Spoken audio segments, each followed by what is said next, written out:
Welcome back to the show, The Aging Queen. On today's show, we have a special guest, James from Columbus, Ohio. Hello, James. Hey, how are you? Good. James and I are friends from way back. Yes. From how many years now? Geez, Oh 15? my. Probably. I feel like I met you on one of my trips to Washington, D.C. I Right. just don't remember if I was probably living in San Francisco at the time. Yeah. Probably, yeah. So, And that's why I wanted to bring you on the show. I think from a lot of folks I know, I think there are a lot of gay men who gravitate towards the coasts, so the bigger cities like New York, mhm. DC, Miami, for instance, and on the West Coast, San Francisco and Los Angeles. But and once they go on the coast, they don't really go back to the middle of America. Um, and you kind of did it the other way around. You grew up on the East Coast. You went to San Francisco and lived there most of your 20s, right? And then how did you end up in Columbus, Ohio? Oh, And it's tell us a little bit about that. I was gonna say it's even more complicated than that because Mm. originally I am from California. Oh yeah, So, that's right, LA, right? yeah, exactly. So originally I was born in California, and then my family moved to the East Coast when I was younger. Uh, and then as an adult, after grad school, my very first boyfriend, Hmm. who was from North Carolina, which is where we were living at the time, he wanted to move to San Francisco. So Right. me and him and two college friends moved to San Francisco. And amusingly, this is actually coming up like in the next month or so. It'll be the 20th anniversary of that move Wow, can you to believe it's San been 20 Francisco. years for Yeah, anything? no, it's crazy. Like me and one of my best friends who still lives there, I'm hoping to go and visit so that we can celebrate that 20th anniversary together. Um, Time really does fly. It's such a cliche, but it's so true. I mean, it really is. It's it's crazy. crazy. Yeah. We said it, So Jinx. We said it at the same time. Um, right. so tell us a little bit about how your experience. I think when Oh, young I gay men come out and they daydream of going to such open cities like San Francisco, for instance. Tell us a little bit for our viewers who've never really been to those kind of cities, for instance, that maybe are in Middle America. it's really a different well, so it's interesting because of course it was 20 years ago. So I but it's definitely a different environment because at the time when I moved to San Francisco, I was living in the mountains of North Carolina. So of course, very, Wow. very different environment. Like even though it was a college town and it was open-minded, of course it wasn't San Francisco open-minded. But like going to San Francisco for the first time, I remember walking down the street and my boyfriend went to like hold my hand and I immediately pushed him away because that's just not what we did. You couldn't do that in North Carolina. Like you you could, get into like serious trouble. But of course, here we are in the middle of San Francisco, in the middle of the Castro district, which is like the gayest place on the planet, Yeah, and it's I'm pretty gay. pushing him yeah, and I'm pushing him away, and he just threw me this look like, "What's wrong with you?" And I was just like, "Oh my goodness." I just, didn't it didn't dawn on me that it was an acceptable thing. Right.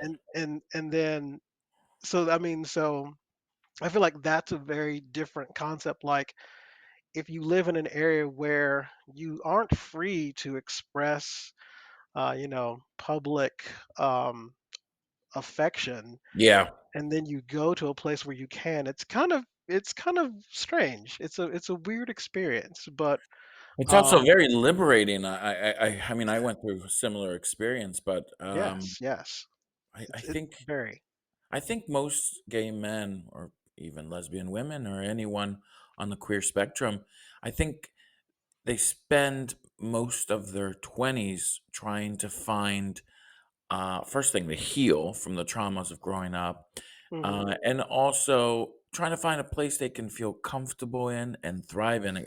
At least that was my experience. No, Um, I totally agree. I feel like that's true.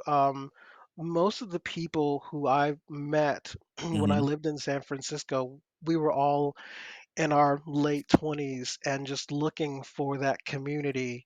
Yeah. Um, Community is a just- good word. We're still yeah, looking for that yeah, post-pandemic. yeah. And it's just like when you're able to find that group of people, that's your group of people.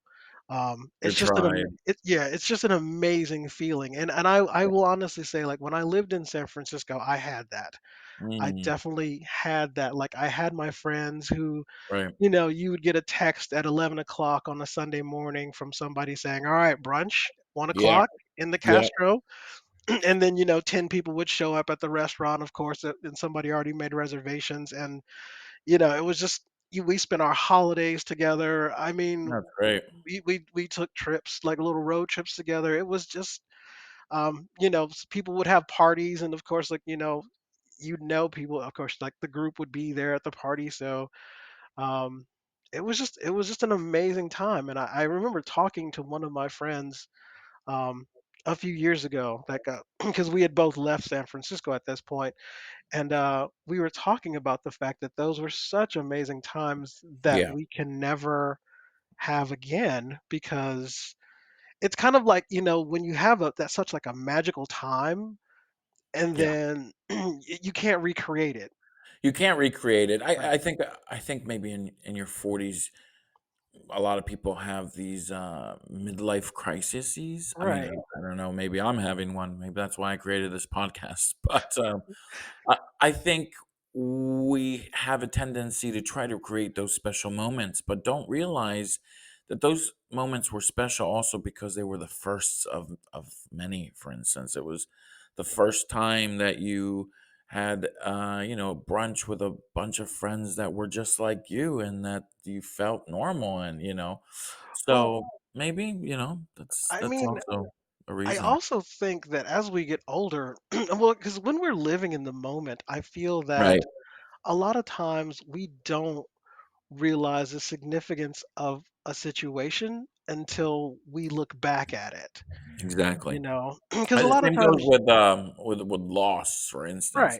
Right, right. Because, like, like when I look at my time in San Francisco, I can now look back at it and think, wow, that was such an amazing time. Yeah, But when I lived in San Francisco, because of the circumstances of me moving to San Francisco, I was just like, this is not my place. This is not for me. right, This is, like, why am I here?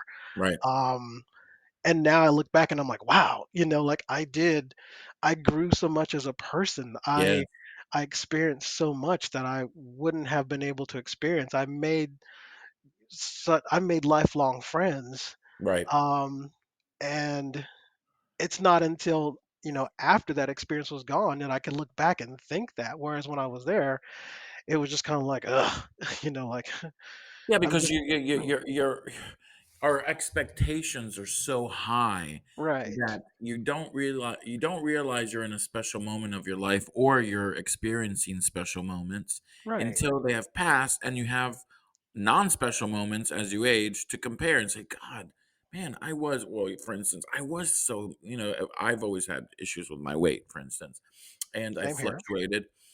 And you look back at pictures from 20 years ago and you're like, "Oh man, I was so thin," a lot of people do that. Yes, that's But true. back then, 20 years ago, I thought I was so big and so,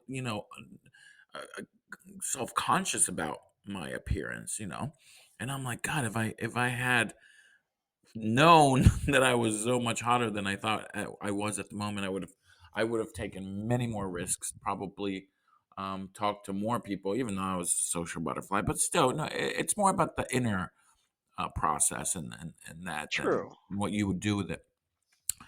This brings me to the age-old question of are gay bars still relevant? Do you think that for instance, nowadays, or the younger gays growing up, um, they still need that sense of community, that sense of tribe. Having brunch with people just like you in a safe place. Um, or are we at a place now in society, maybe especially in the big cities, where every place is welcoming and we can just have 10 gay people in any place and feel comfortable in? Personally, I I feel that gay bars are still necessary, and the Mm. only reason why I say this is because, and I'm sure you've probably experienced this as well. You've I've walked into some bars and I've looked at people and I've thought, you know what, I'm not necessarily fully comfortable being myself in this bar. Right. Like I'm not, like some of my friends, for instance, I greet with a hug and a kiss. Some just I Mhm. greet with a hug. And, in some places, like I have some straight male friends who are very open to affection and greeting me with a hug or things like that.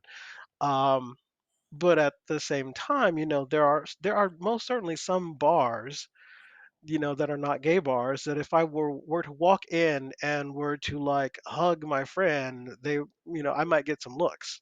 Right.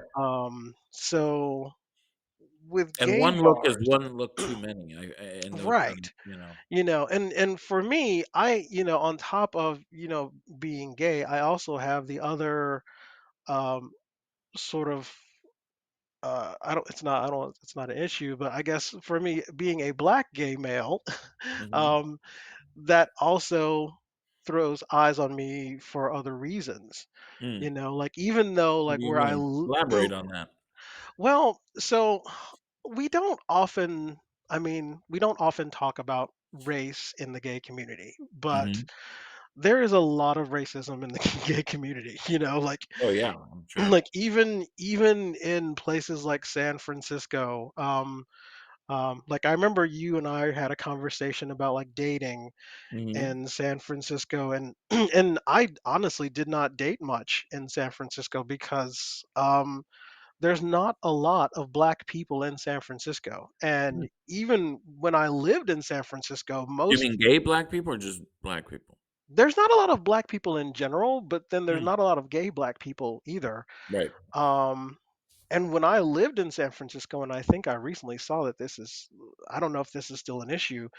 A lot of gay black men would go to one bar in the Mhm. Castro. And it was like so it was kind of like if you were a gay black man or you like gay black men, you would go to this one bar.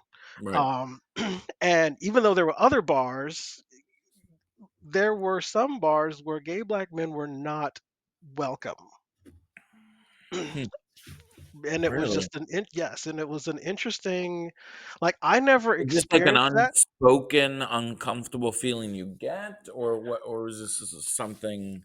I mean, It was so for me, how do you it know wasn't that? Let's say that. Let's it ask that. wasn't something that I experienced, but it was something that was explained to me by other gay men who had lived in San Francisco longer than me. Mhm. And and other like gay black men that I had met who had told me, oh, you went to this bar and they let you in? And Mhm. I'm just like, well, yeah, they didn't stop me, but um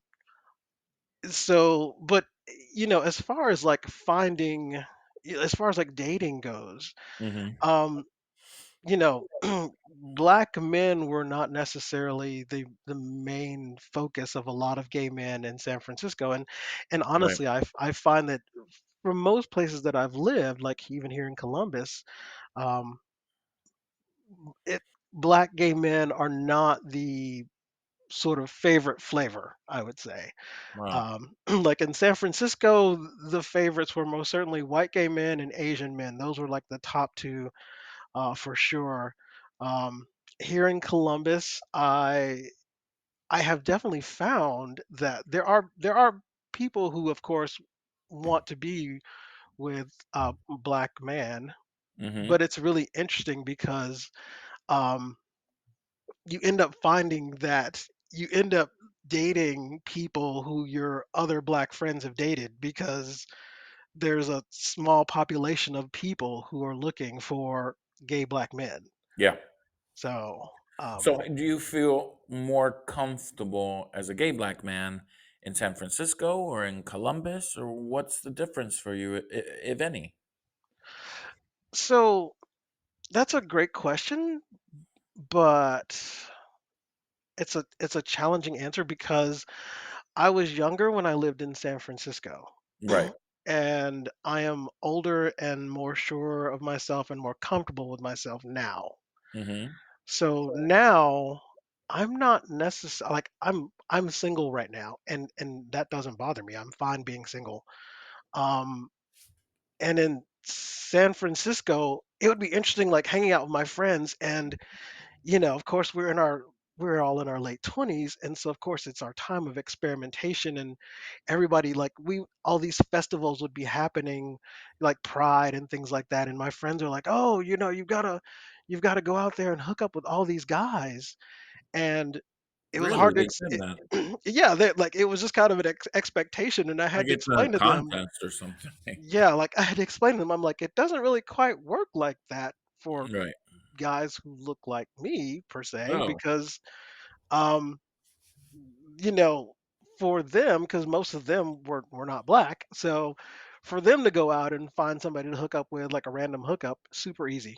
Like at the time, I think it was like Craigslist, you know. Like even my ex-boyfriend at the time, he did a little experiment. He because he was like, you can just get on Craigslist, because like I said, at the time that was kind of the big thing. You can just get on Craigslist and somebody will respond to you. So he actually wrote a Craigslist ad for me right. that no one responded to. Wow. That's Yeah, pretty pathetic. That's really sad.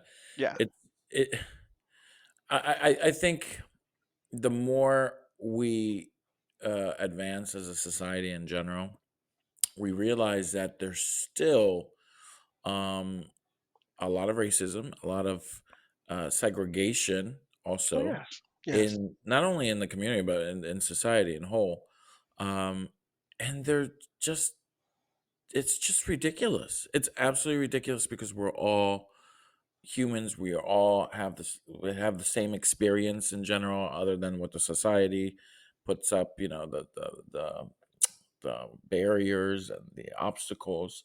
I was reading something actually online of the differences between equality and equity, Hmm. and there was this really cool picture, and it was um, equality was basically. I don't want to mess this up, so I'm not going to say it, but when you just remove the societal barriers, that's when Hmm. everyone is on the same playing field. They level the Right. playing field. Yes. So even equity and equality, they're still not good things because they shouldn't even exist. We should all just coexist in that sense. And I feel that society is the one who puts up that barrier and puts up all these um, categorizations and classifications and labels and yeah, and not just with race but also classism with poor versus rich, haves versus have nots. It's just so dizzying. It's ridiculous, you know. Yeah. I mean, I guess for me, as I've gotten older, like I realize that everyone has preferences, and I get that. And your preferences are based, of course, on everything that you are, how you were brought up. If you were brought up around a certain group of people, then there's quite likely you're probably just going to be attracted to people like that, and not I people who are understand the different. preferences. Yeah, I understand Um, preferences, but for instance, you saying that there's only a specific bar where black men would go to. oh yes, yes, That's where it gets a little, crazy for me because that's almost like self-segregating because it's kind of what gay people do creating gay bars. Well, we've isolated true. ourselves into this, one bar where we call a gay bar in order for us to feel more comfortable. And black gay men basically did the same thing with that bar or did they? That's the question. Did they Well, feel the need that they would feel more comfortable if that bar was catering more towards their community? I think what happened, and I feel like this is true for many different types of gay bars that I've seen all over, is that there was a need. So in that instance, for instance, like in that one bar in San Francisco, I would Uh-huh. imagine gay men probably didn't feel like they were welcome in other bars, so sorry, gay black men weren't welcome in other bars, so they there was a bar that was created where they could feel welcome. Same with lesbian bars. You know, when I remember going to lesbian bars Mm. in San Francisco and in DC, and I remember thinking, man, I am like one of only two guys in here. But it makes sense because, like, when you go to gay bars, Right, lesbians weren't really welcome right. in our spaces because it's just so it boils down to like you're creating a space for people can feel comfortable and welcome. um and so like even here in Columbus, I feel like here in Columbus it's But we do that, sorry to interrupt, but Mhm. don't we do that, for instance, this country is full of immigrants, meaning we're all immigrants, Sure. and the Irish had their neighborhoods, the Yes. Italians had their neighborhoods, the I mean, Scottish, the if you're German, going back to history, then yes, every major city did that, every like you created community around like mhm, people who were like and it you was know also around food because they had the butchers and the Well, I mean, markets it that were in was the it was neighborhood. it was bigger than food. So, for Yeah, instance, like if you were Italian immigrants coming to the United States, you would probably feel more comfortable living around Italians, and then you created whole communities around that where you'd right. have all these Italian businesses. And same with like the And you had to with the marry a Catholic girl, an Italian Catholic girl, because if not, well, no, you're that I learning was gonna Protestant English, say like that I don't know. I couldn't tell you about that because I am not Italian. Well, back then they were more divided with religion too. Well, It's a there's bigger thing.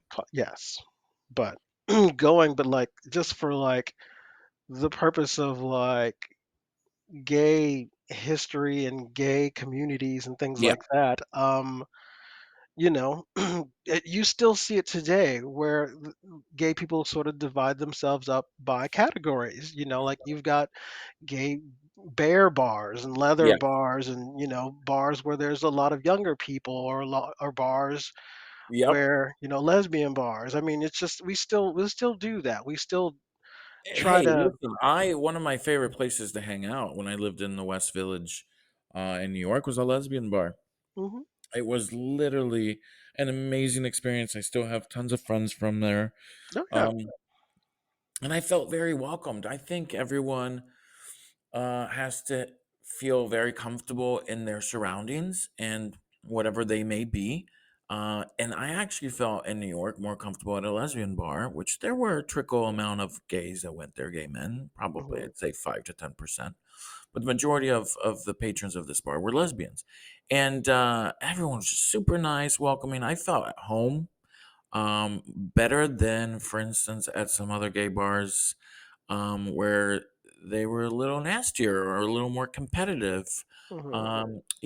And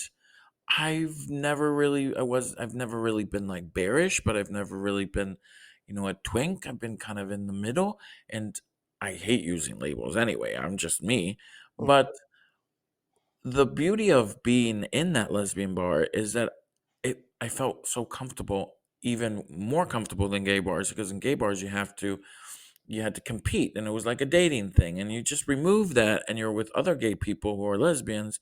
It just becomes so cool. Everything that's competitive is removed.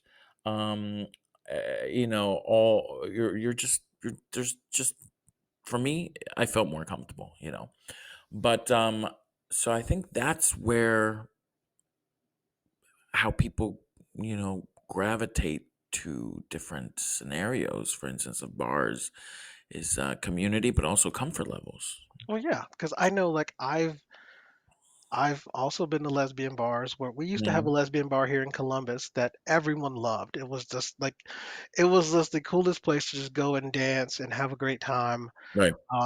And unfortunately, it's closed. But Mhm. I find that, All the cool places always closed. well, yes, of course, yeah, but I find Murphy's Law.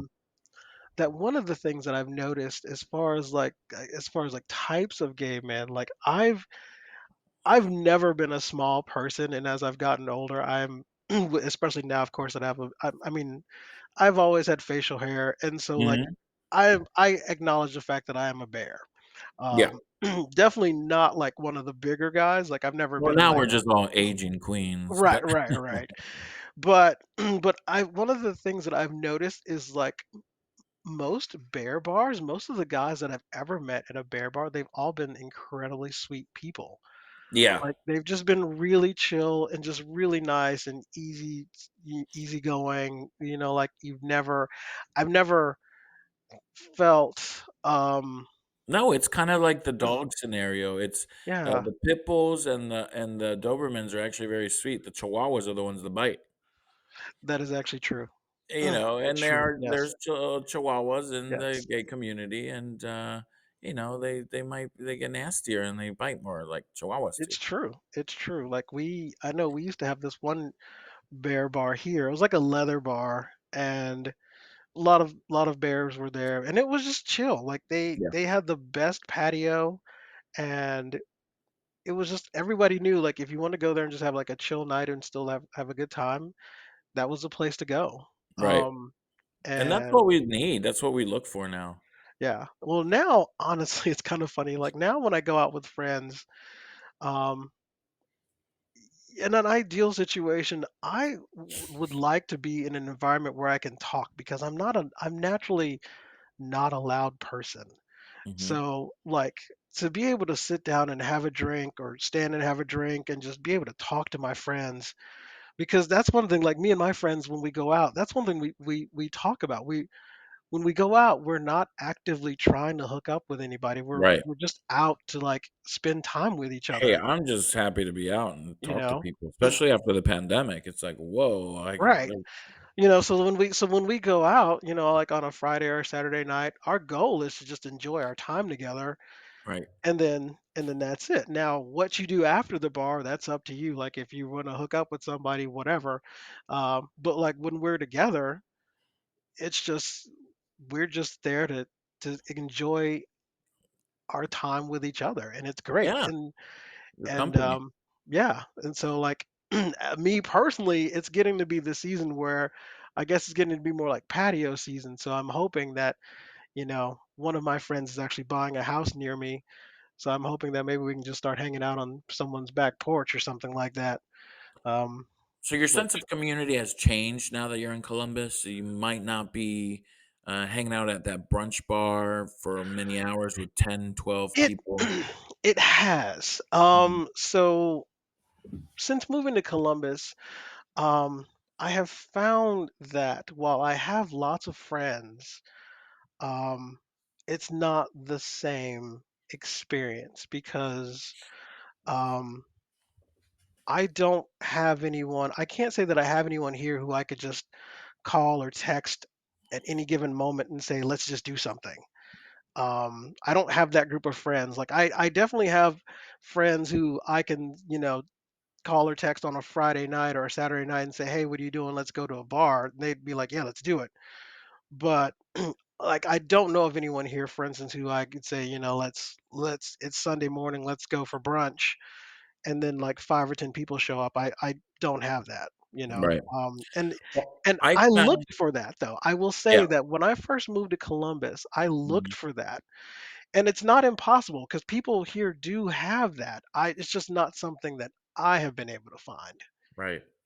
So But do you see that people in their 20s in Columbus, still gather in groups, in friend yes, groups yes, yes. in I public? mean, so one of the things that, like, there's several different sort of, like, when new people move to Columbus, um, and they ask, like, let's say I'm new, I want to make friends. How do I get to know people?